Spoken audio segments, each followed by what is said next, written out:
Point ఏమిటంటే పాపాలు ఒప్పుకునే టైం ఇది కదా. కాసేపట్లో మనం ప్రభు యొక్క శరీరం తింటాం, ప్రభు యొక్క రక్తాన్ని త్రాగుతాం.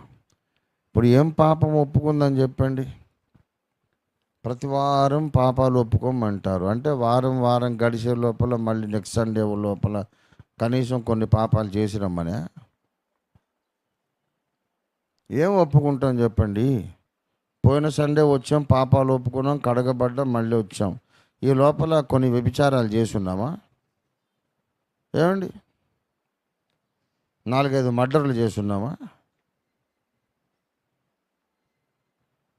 కనీసం బ్యాంకుకు కన్నమైన వేసి ఉన్నామా? మరి ఏం చేశామని ఒప్పుకోవాలి? మనమంతా సంస్కారవంతులము, కొంచెం న్యాయంగా నీతిగా బ్రతకాలని దైవ భయము కలిగిన వాళ్ళం. కూర్చుంటే లేస్తే వ్యభిచారాలు మర్డర్లు చేస్తూ ఉండే రకమా మనం? మరి ఏం ఒప్పుకోవాలంటున్నా? ఎందుకు మనము అయోగ్యులుగా ఫీల్ అవుతున్నాం? ఏం ఒప్పుకోవాలో అర్థం కావట్లేదు. వినండి, ఏం ఒప్పుకోవాలో అర్థం కావట్లేదు. నేనేం తప్పు చేశానండి? నాకు తెలిసి నేను జారత్వం చేయలేదు, వ్యభిచారం చేయలేదు, నరహత్య చేయలేదు, దొంగతనం చేయలేదు. మరి ఏం ఒప్పుకోవాలో నాకు అర్థం కావట్లేదు. అయినా నేను దేవుని ముందు అయోగ్యుడిగా అనుభూతి చెందుతున్నా. I'm not worthy.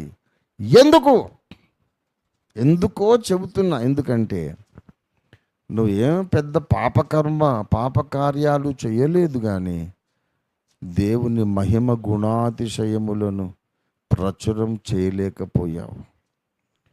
నీవున్న స్థానంలో, నువ్వు ఉద్యోగం చేసే చోట, నువ్వు వ్యాపారం చేసే చోట, నువ్వు నివసించే నీ ఇరుగు పొరుగు వారి మధ్యలో నీ బ్రతుకు ద్వారా యేసును చూపించలేకపోయావు గనుక నీ మనస్సాక్షి నిన్ను గిల్టీ గిల్టీ గిల్టీ అని వేలెత్తి చూపుతోంది. నీ డ్యూటీ నువ్వు చేయలే.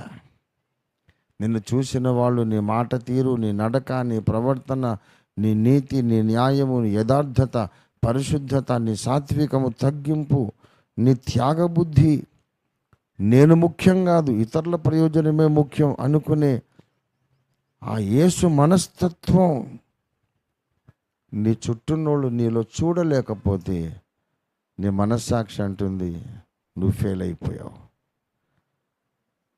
దేవుని ఉద్దేశం నువ్వు నెరవేర్చలేకపోయావు అని చెప్తుంది.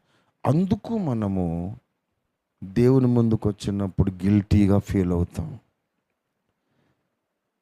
కాబట్టి చెప్పిన విషయం అర్థమవుతే, ఇది నిజమే అని మీకు అనిపిస్తే, ఈ విషయాన్ని కూడా మనం మన తప్పుగా, మన వైఫల్యంగా, మన బలహీనతగా మనం గుర్తించి యేసయ్యా నన్ను క్షమించు అని ప్రార్థన చేద్దాం. రండి ప్రార్థన చేద్దాం.